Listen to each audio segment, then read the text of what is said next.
Hello students, hope all you are fine. So today we are going to start a miscellaneous exercise from fifth question. Fourth question तक हम पहले already कर चुके हैं ना. Fifth question ध्यान से पढ़ो. फिफ्थ क्वेश्चन है क्या, जनरली मैं आपको बता दूं ना. वो ये कहता है कि चलो क्वेश्चन पढ़ ही लेते हैं ना, एक बार आपको समझ आ जाए अच्छे से. क्वेश्चन ये है कि a rod of a length 12 centimetre moves with its ends always touching the coordinate axis. तो सबसे पहले तो मैंने कोऑर्डिनेट एक्सिस बनाई यहाँ पे, है ना. सबसे पहले हमने कोऑर्डिनेट एक्सिस बनाया ऐसे, ठीक है. ये क्या हो गया, वाई एक्सिस. ये क्या हो गया, एक्स एक्सिस. ठीक है, एक्स एक्सिस हो गया ये, और वाई एक्सिस हो गया ये. ठीक है. अब यहाँ पे एक रोड है. रोड कहीं पे भी लगा सकते हो आप, यहाँ पे भी हो सकती है, यहाँ पे भी, यहाँ पे भी, है ना.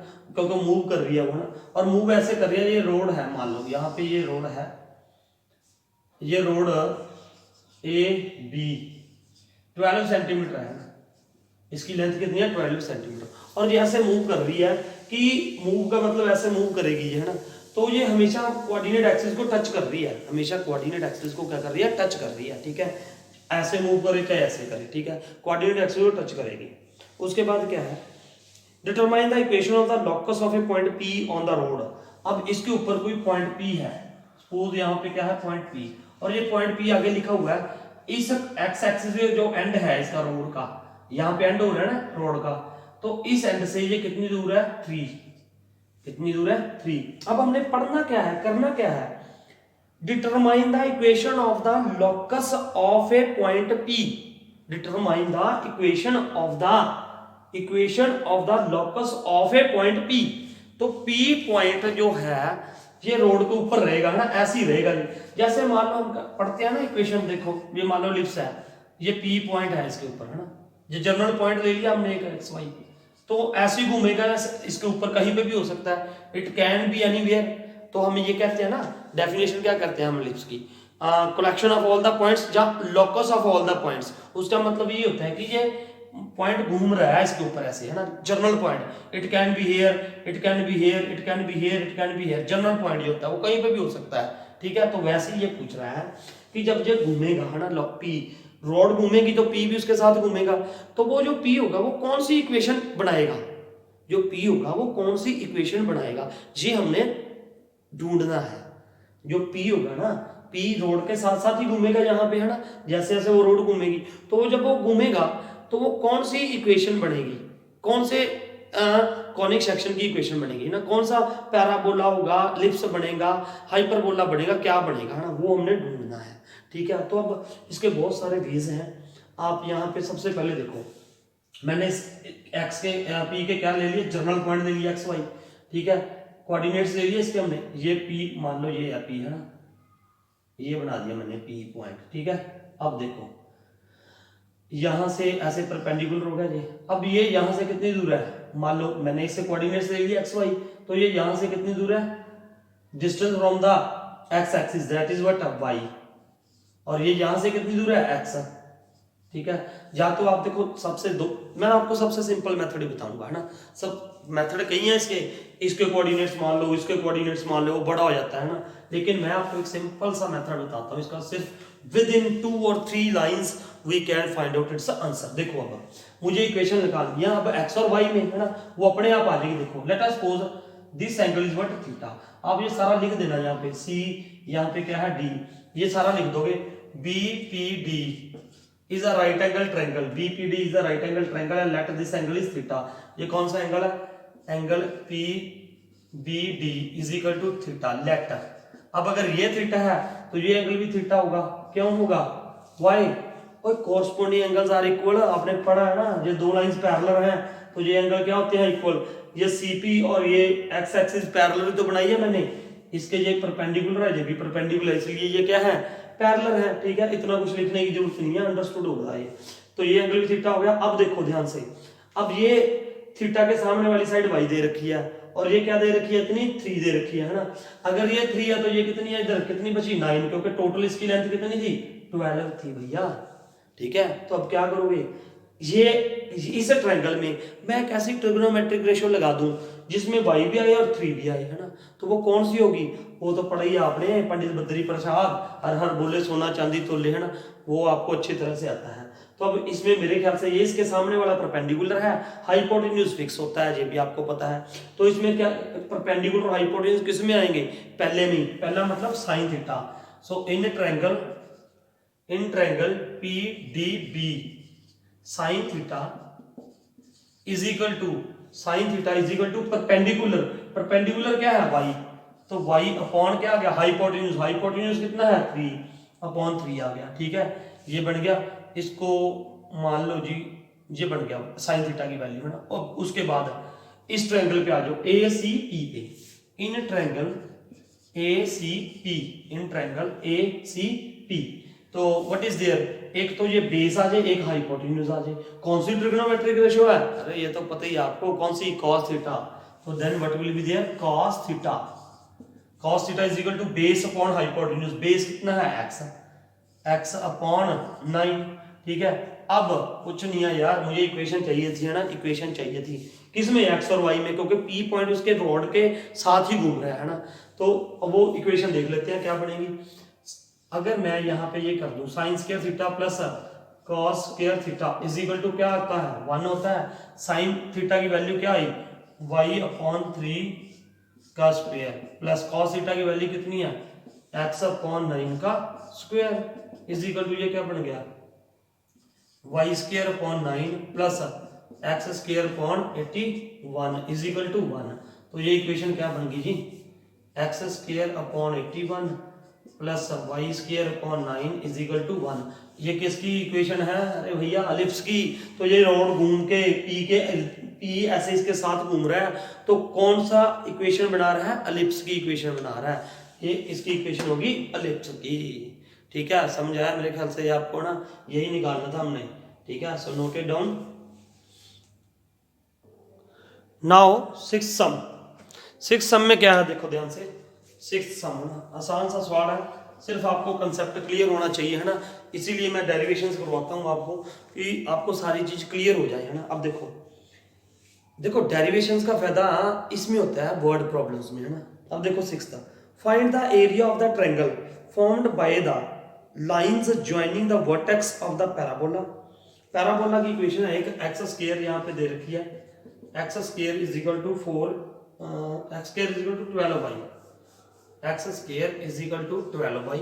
अब वो क्या कह रहा है, find the area of the triangle formed by the lines joining the vertex of the parabola x square is equal to 12y to the ends of its latest rectum। देखो सबसे पहले तो मैं इसकी इक्वेशन बनाऊंगा, x square is equal to 12y है, ये आपको पता होना चाहिए, ये मैंने बहुत अच्छे तरीके से बता रखा है आपको कि ये अपवर्ड बनेगा, डाउन, रट्टा नहीं लगाना है आपने, ये देखना है यार y है, y हमेशा x नेगेटिव पॉजिटिव कुछ भी हो सकता है ना, x इज इक्वल टू -1 होगा, तो यहाँ पे ये क्या होगा, 1 square is equal to 12y, y positive ही रहेगा, y will be always positive, है ना। अगर हम जनरल, आपको कुछ नहीं पता, you do not let us suppose parabola का कुछ नहीं पता, है ना, तो इसका ग्राफ तो बना सकते हो ना, आप 10th में सीख के आए हो क्या, x अगर मैं -1 ले लूं या x इज इक्वल टू 2 ले लूं, y की वैल्यू जो रहेगी वो पॉजिटिव ही रहेगी, y की वैल्यू क्या रहेगी, वो पॉजिटिव रहेगी हमेशा।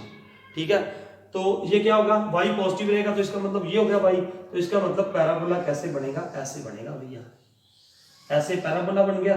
ठीक है, अब उसने कहा उस ट्रायंगल का एरिया निकालो जो किसको ज्वाइन करके बनता है, एक तो इसको वर्टेक्स को विद द लेटेस्ट रेक्टम। अब यहाँ पे ये फोकस होगा, मान लो ये इसका क्या हो गया, फोकस सपोज, है ना, और ये क्या हो गया, लेटेस्ट रेक्टम। लेटेस्ट रेक्टम होता क्या है, the line segment which is perpendicular to the its axis. अब इसकी एक्सिस क्या होगी, वाई एक्सिस होगी, है ना, तो perpendicular through the focus, the line segment, वो लाइन सेगमेंट जो परपेंडिकुलर होती है इसकी एक्सिस के ऊपर, और एंड पॉइंट्स इसके कहां पे हो, पैराबोला पे हो। अब मान लो यहाँ पे ए है, यहाँ पे क्या है बी, ये लेटेस्ट रेक्टम हो गया, ये फोकस हो गया, इसको ज्वाइन करना है इसके वर्टेक्स के साथ, तो अब ये ट्रायंगल बन गया, मान लो ए और बी। इस ट्रायंगल का मैंने क्या निकालना है, एरिया निकालना है, समझाई बात आपको, है ना। ये लेटेस्ट रेक्टम था, लेटेस्ट रेक्टम के एंड्स को किसके साथ ज्वाइन करना था, वर्टेक्स के साथ, ये वर्टेक्स होता है। तो अब मुझे निकालना है एरिया जी किसका, AOB का, है ना। अब यहाँ पे जो देखो सबसे पहले length of the latus rectum जो होती है वो क्या होती है 4a। लेंथ ऑफ जो लेटेस्ट रेक्टम होती है वो क्या होती है 4a। इसका फॉर्मूला है, यहाँ से सबसे पहले मैं इसको कंपेयर कर दूं x square is equal to 4ay के साथ, इक्वेशन ये होती है स्टैंडर्ड इक्वेशन। अब यहाँ से 4a इज इक्वल टू क्या आ गया 12 आ गया, a इज इक्वल टू क्या आ गया 3 आ गया, डिवाइड करके भैया, ठीक है, a आ गया 3। तो अब इसका फोकस जो होगा ये क्या क्या होगा 3,0 हो गया, ओ सॉरी 0,3, इस पे वर्टेक्स क्या होंगे 0 और 3 हो गया ना जी। अब जो लेटेस्ट रेक्टम है उसकी लेंथ कितनी होती है 4a, तो 4 इंटू 3, क्योंकि a की वैल्यू क्या है 3, तो 12 हो गया। तो अब ये लेटेस्ट रेक्टम की जो लेंथ है ये कितनी होगी 12 होगी, और ये यहां से ये कितनी दूर हो गया ये, अरे भैया ये कितनी दूर है, इसके कोऑर्डिनेट्स बता दो ना। ये लेंथ ऑफ वाई एक्सिस के ऊपर है, ये किसके ऊपर है वाई एक्सिस के ऊपर, एक्स तो 0 हो गई, तो ये कितना हो गया 3। तो अब इसका एरिया निकाल दो, area of triangle AOB half into base into height. तो अब क्या हो गया हाफ, बेस कितना हो गया इसका AB था बेस, तो वो कितनी है 12, हाइट कितनी है हाइट इसकी 3, ये परपेंडिकुलर हो गया 3, तो 2 6 12 6 3 18 स्क्वायर यूनिट, है ना 18 यूनिट स्क्वायर, जो भी यूनिट दी हुई है यूनिट तो है नहीं है ना, यूनिट स्क्वायर लिख दो आप इसका। तो मेरे ख्याल से आपको अच्छे से ये क्वेश्चन समझ आ जाना चाहिए, ठीक है। नाउ सेवंथ क्वेश्चन क्या है बेटा, सेवंथ क्वेश्चन बहुत अच्छा क्वेश्चन है। वो ये कह रहा है ना, यहाँ पे ना दो फ्लैग्स हैं, यहाँ पे दो फ्लैग्स हैं, मान लो ये फ्लैग F1 है, ये फ्लैग F2 है, ठीक है। अब एक ना हॉर्स घूम रहा है ना, ये क्वेश्चन देखो क्या बोला, a man running race course, a man running race course sorry, ठीक है, a man running a race course notes that the sum of the distance of the two flags post from him is always 10 metre. मतलब एक आदमी यहाँ पे race course में घूम रहा है ऐसे, है ना, तो वो क्या कहता है ऐसे, जैसे ट्रैक हो गया यार एक तरह से, ये क्या हो गया ट्रैक हो गया, मान लो ये क्या हो गया ट्रैक हो गया, क्यों, क्योंकि उसने ये बोला है ना, उसने ये 2 पॉइंट्स है, ये यहाँ पे फ्लैग्स हो गए 2 मान लो, है ना, यहाँ पे क्या हो गया फ्लैग हो गए 2, उसने ये कह दिया क्या कहा उसने कि एक मैन घूम रहा है इसके ऐसे, है ना, यहाँ से ऐसे, और वो जो मैन है उसका जो डिस्टेंस है ना, चाहे यहाँ पे हो, चाहे वो यहाँ पे है, चाहे यहाँ पे है, उसका sum of distance from the these two flags is always 10। ये लिखा है देखो ना, a man running a race course, notes sports का क्वेश्चन है रिलेटेड टू स्पोर्ट्स, है ना, a man running a race course notes that the sum of the distances from the two flag posts from him is always 10, ठीक है। तो हमें क्या निकालना है, find the equation of the posts traced by the man, find the equation of the posts traced by the man।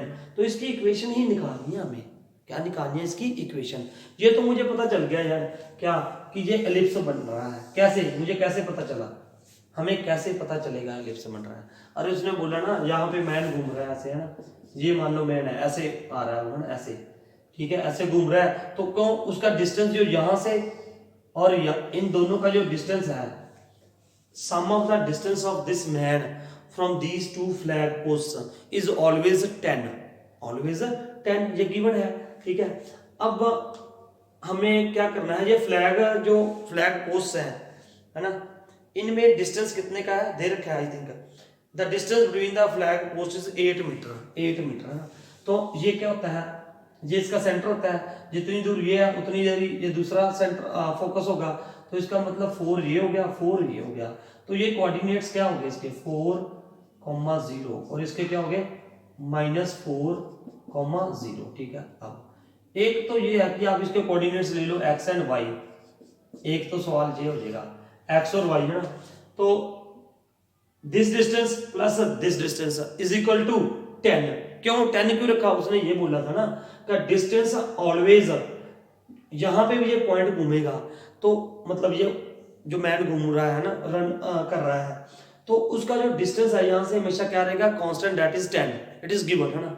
लेकिन मैं एक और मेथड से करके दिखाता हूं आपको। लेट अस सपोज मैंने यहाँ पे एक पॉइंट दे दिया जी B, ये पॉइंट क्या ले लिया बी। अब ध्यान से देखना ये पॉइंट क्या हो गया ओ, ठीक है। अब 10 डिस्टेंस दे रखा है ना हमेशा 10 है ना, तो ये देखो ये पॉइंट दे दिया, जैसे हमने इसकी डेफिनेशन की थी, जैसे हमने इसकी क्या की थी डेफिनेशन।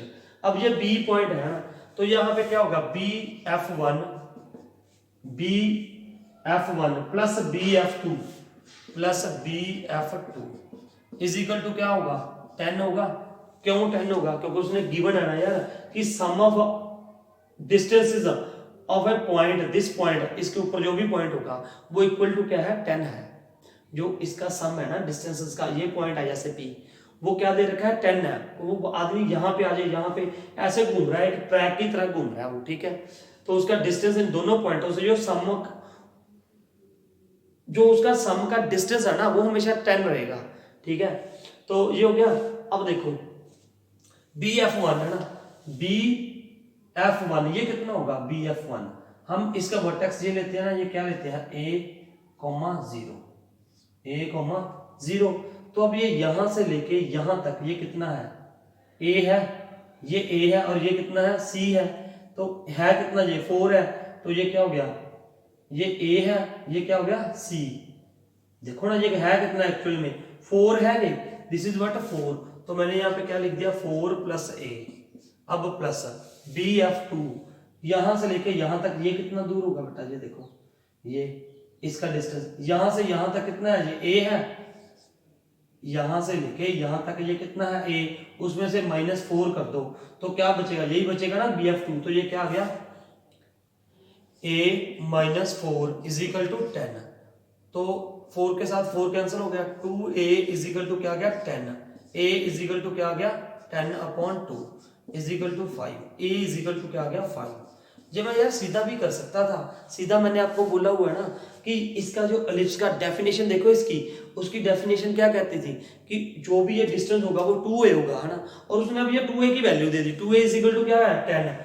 तो मतलब ये मैं डायरेक्ट ये स्टेप भी कर सकता था, 2a इज इक्वल टू क्या होता है 10, ठीक है। अब मुझे इसमें a की वैल्यू भी पता है, c की वैल्यू भी पता है, c कितना है 4, क्योंकि इसके कोऑर्डिनेट्स क्या होते हैं फोकस के, c plus minus c comma 0, तो c क्या आ गया 4 आ गया। तो अब आपको एक रिलेशन मैंने बताया था a square is equal to b square plus c square in the case of ellipse, ठीक है। अब a की वैल्यू कितनी होगी 5 का स्क्वायर बी स्क्वायर प्लस 4 का स्क्वायर, तो ये कितना हो गया 25 is equal to b square plus 16, तो बी स्क्वायर क्या आ जाएगा 25 माइनस 16 इज इक्वल टू क्या आ गया 9, सो बी इज इक्वल टू क्या आ जाएगा प्लस माइनस 3 आ गया, तो बी 3 आ गया। अब ये तो हमें पता चल ही गया था एलिप्स बन रहा है, तो अब इसकी इक्वेशन क्या लिख दोगे, इसकी इक्वेशन लिख दो यार x square upon a square plus y square upon b square is equal to 1। तो x square upon a square कितना था ए 5 का square 25 plus y square upon b square कितना था बी स्क्वायर कितना आ रहा था 9 इज इक्वल टू 1। ये इक्वेशन बन गई एलिप्स की। मेरे ख्याल से आपको समझ आ गया होगा, कुछ नहीं था ये पॉइंट रेस कोर्स का मतलब एक आदमी भाग रहा था, ऐसे समझ लो ट्रैक में जैसे भागते हैं ना, तो वो उसका डिस्टेंस हमेशा इन दोनों ये फ्लैग्स लगाए हुए हैं, इन दोनों से जो उसका डिस्टेंस का सम है वो 10 दिया हुआ था है ना। तो ये हो गया हमारा जी 7th sum, note it down. Now 8th question ध्यान से सुनिए क्या है।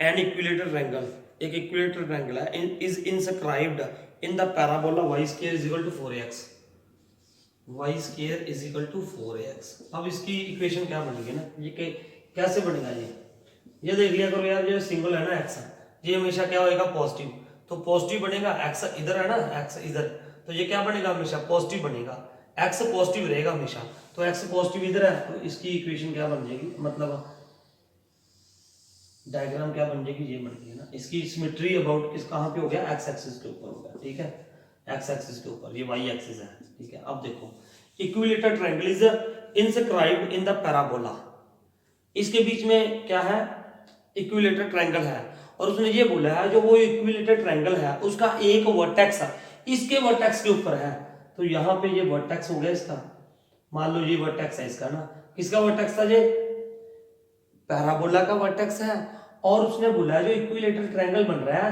उसका क्या उसका एक वर्टेक्स यहाँ पे है, सपोज ये ए ले लिया मैंने, अब यहाँ पे है तो वो कैसे बनेगा, ऐसे बनेगा ट्रायंगल ऐसे, और तो किसी तरीके से बन ही नहीं सकता यार, ये इक्विलेटर ट्रायंगल है, this is what equilateral triangle A B and C. अब हमें ये नहीं पता ये फोकस है कि नहीं है, ठीक है, बस ऐसे है, उसने ये बोल दिया। अब हमें क्या निकालना है, find the length of the side of the triangle, find the length of the side of the triangle. अब इसकी लेंथ निकालनी है ना, तो देखो कैसे निकालेंगे, इक्वेशन दे रखी है इसकी y square is equal to 4x। अब मान लो हमने इसकी ना साइड मान ली 2x मान ले, अरे 2x क्यों मानोगे यार, x उसमें है फिर कंफ्यूज हो गए। मान लो यहाँ पे हमने क्या मान ली k साइड मान ली इसकी ये, ठीक है, तो ये भी k होगी। अब ये हमें पता है कि ये axis symmetric about x axis होता है ना, जितना इधर होगी उतनी ही इधर होगी। अगर ये k है तो ये भी k हुई ना, BC भी कितनी हुई, k हुई, तो k/2 इधर होगी, k/2 ही इधर होगी। अगर आप इस चक्कर में नहीं पढ़ना चाहते k/2 में, तो आप ये भी कर सकते हो, देखो क्या क्या यहाँ पे इसकी साइड 2k मान लो यार, 2k। अब अगर ये 2k है तो k इधर हो जाएगी, k इधर हो जाएगी, ठीक है, इसलिए मैं कह रहा हूँ 2k मान लिया हमने इसकी साइड। किसकी साइड मान ली हमने, AB की, मतलब ABC और ट्रायंगल था इक्विलेटरल ट्रायंगल, उसकी साइड हमने क्या मान ली 2k, है ना। अब जी आप निकाल सकते हो ये यहां से कितनी दूर है, मैंने ये कोऑर्डिनेट्स निकालने हैं यार, इसके क्या निकालने हैं, कोऑर्डिनेट्स। इसका कोऑर्डिनेट कौन सा हो गया, एक तो ये हो गया k, ये कौन सा कोऑर्डिनेट आया, y कोऑर्डिनेट आएगा ना। मुझे क्या चाहिए, इसका x कोऑर्डिनेट। x कोऑर्डिनेट है कितना, ये यहां से कितनी दूर है, a से d तक कितनी दूर है जी, x कोऑर्डिनेट। इसमें आप क्या लगा दोगे, पाइथागोरस थ्योरम लगा ले तब भी आ जाएगा। पाइथागोरस थ्योरम लगाई हमने, 2 देखो पाइथागोरस थ्योरम लगा दी इसमें, इस ट्रायंगल में, किसमें, ABD में। पाइथागोरस थ्योरम लगाया क्या कर दोगे, देखो 2k का square is equal to k square plus AD square, ठीक है, तो ये क्या हो गया 4k square is equal to k square plus AD square, ठीक है, तो ये इधर क्या हो जाएगा -3k स्क्वायर हो जाएगा, AD square, AD is equal to क्या हो जाएगा √3k, ठीक है, ये आ गई √3k। लेकिन अगर आपने यार आप +1 में हो, ऐसा नहीं निकालना आपने, आपको तो डायरेक्ट देखो ये किसका एल्टीट्यूड है, इक्विलेटरल ट्रायंगल का। एल्टीट्यूड ऑफ इक्विलेटरल ट्रायंगल क्या होता है, √3/2a। ये फॉर्मूला याद होना चाहिए, 9th क्लास में पढ़ के आए हो आप ये। √3/2a किसका फॉर्मूला होता है, एल्टीट्यूड ऑफ इक्विलेटरल ट्रायंगल। तो altitude of equilateral triangle √3/2a मतलब उसकी साइड मैंने क्या मानी थी, 2k, तो यहाँ पे साइड आ गई 2k, 2 के साथ 2 कट गया तो √3k, मतलब ये करने की जरूरत नहीं थी, आप सीधा ये निकाल सकते थे, ठीक है। अब इसके कोऑर्डिनेट्स देखो, ये यहाँ से जितनी दूर ये यहाँ से है उतनी दूर ये यहाँ से होगा, तो इसके कोऑर्डिनेट्स क्या हो गए √3k, ठीक है। अब ये पॉइंट कहाँ पे है, पैराबोला के ऊपर है, तो ये पैराबोला के ऊपर क्या कर रहा है, लाई कर रहा है, √3k and k lies on the parabola, तो इसके ऊपर लाई कर रहा है, तो अब यहाँ पे पुट कर दो ये points, √3k, k lies on the parabola, तो y की वैल्यू क्या आ गई, ये y आ गया √3k का square is equal to 4 × a × k आ गया यहाँ पे, तो ये क्या हो जाएगा √3, मतलब ये क्या आ जाएगा 3 आ जाएगा यहाँ से, 3k square is equal to 4a × k, ठीक है। अब k इधर आके क्या हो गया 3k square upon k is equal to 4a, एक k के साथ k कैंसिल हो गया, ठीक है, तो ये कितना रह गया 3k is equal to 4a। मुझे क्या चाहिए था, k की वैल्यू निकालनी थी मैंने, k इज इक्वल टू क्या आ गया 4a/3 आ गया, लेकिन मैंने उसकी साइड क्या मानी थी, हमने साइड मानी थी हमने 2k, साइड क्या मानी थी हमने 2k, तो यहाँ पे ये क्या हो जाएगा 2k थी साइड, तो यहाँ पे 2 × k की वैल्यू क्या आ गई 4a/3, तो ये क्या हो गया 4 2 8a/3, ये आ गई जी इस इक्विलेटरल ट्रायंगल की साइड। ये थे बहुत आसान सवाल थे, अगर आपने सारा पहले चैप्टर कर रखा है, डेफिनेशंस कर रखी हैं, है ना, इसकी डेरिवेशंस कर रखी हैं, तो बहुत आसान था ये, ठीक है। So do it, next time we will do, ये चैप्टर की समाप्ति होगी, इसके बाद हम नेक्स्ट चैप्टर करेंगे, ठीक है। So note it down.